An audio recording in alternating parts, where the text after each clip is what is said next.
Votre vie fait-elle envie?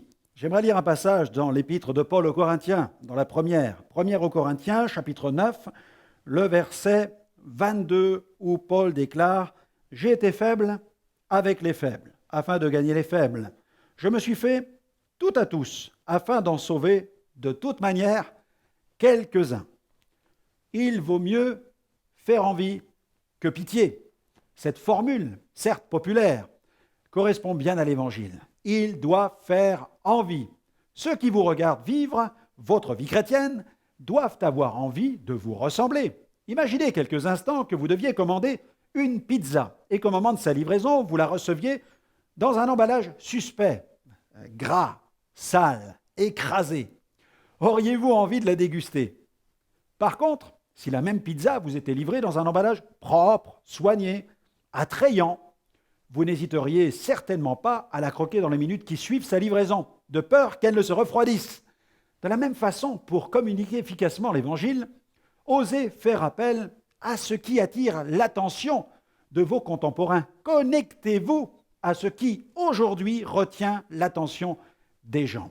Par exemple, connaissez-vous l'évangélisation barbecue? C'est une méthode moderne d'évangélisation qui porte ses fruits et qui consiste à organiser, tout simplement, un repas où les chrétiens invitent leurs amis, leurs voisins ou leurs collègues de travail.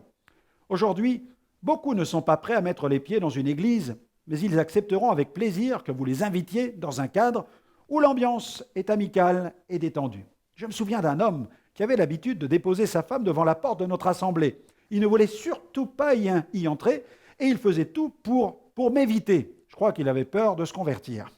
Cependant, avec les membres de l'Église, nous avons décidé d'organiser un barbecue où chaque chrétien pouvait inviter des amis. À ma grande surprise, cet homme accepta l'invitation et ce repas fut pour lui comme une véritable révélation.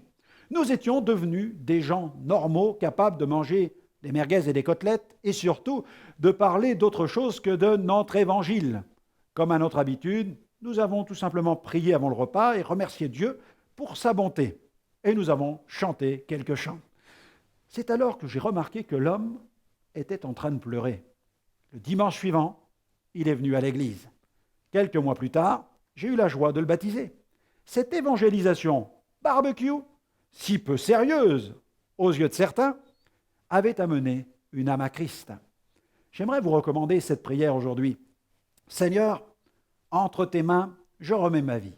Façonne-moi afin que je donne aux autres l'envie de te connaître, qu'ils découvrent que tu n'es pas une religion, mais un Dieu vivant qui désire être vraiment en communion avec nous.